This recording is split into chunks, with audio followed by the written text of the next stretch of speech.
২ বছর আগে ধর্ষণের শিকার হয়ে সন্তান জন্ম দেন নাটোরের এক স্কুল ছাত্রী। এরপর সামাজিক অবহেলায় নষ্ট হয়ে গেছে শৈশব, বন্ধ লেখাপড়া। এছাড়া মামলা তুলে নিতে বিভিন্ন সময়ে দেয়া হচ্ছে হুমকি ধামকি। লিলি হালাল বিউটি সোপ, বিএসটিআই কর্তৃক সনদপ্রাপ্ত দেশের প্রথম হালাল বিউটি সোপ। দীপ্তিময় উজ্জ্বল ত্বকের জন্য।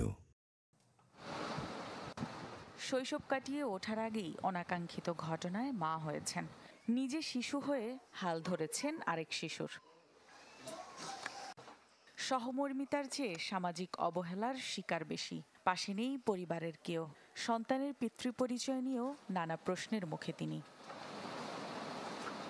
জানা যায় ২০২৩ সালের জুনে ধর্ষণের ঘটনার পর ভুক্তভোগীর দাদি বাদী হয়ে মামলা দায়ের করেন। এরপর অভিযুক্ত নাটোরের গুরুদাসপুরের জাহিদুল খান গ্রেফতার হলেও গেল ৬ মাস ধরে জামিনে তিনি। যে আমাকে খারাপ কাজ করছে তার যেন বিচার হয়। আসামি জামিন লাইসি ঘুরি বিরার কেস তোলার হুমকি দেয়। অপরাধ করি, অপরাধীরা ফাইন ভাবে ওপেন বিরাচ্ছে, কোনো কিছুরা দেখতেছে না, প্রশাসনের লোকেরা দেখতেছে না। সরকারের কাছে আবেদন অতি তাড়াতাড়ি যেন এর একটা সুষ্ঠু বিচার পায়। অভিযুক্তকে পাওয়া না গেলেও তার পরিবারের দাবি এমন কিছুই করা হচ্ছে না। আইনজীবীর দাবি শিশু সন্তান ও ধর্ষকের ডিএনএ টেস্টে মিল পাওয়া গেছে। দ্রুতই এর সঠিক বিচার পাবে ভুক্তভোগী।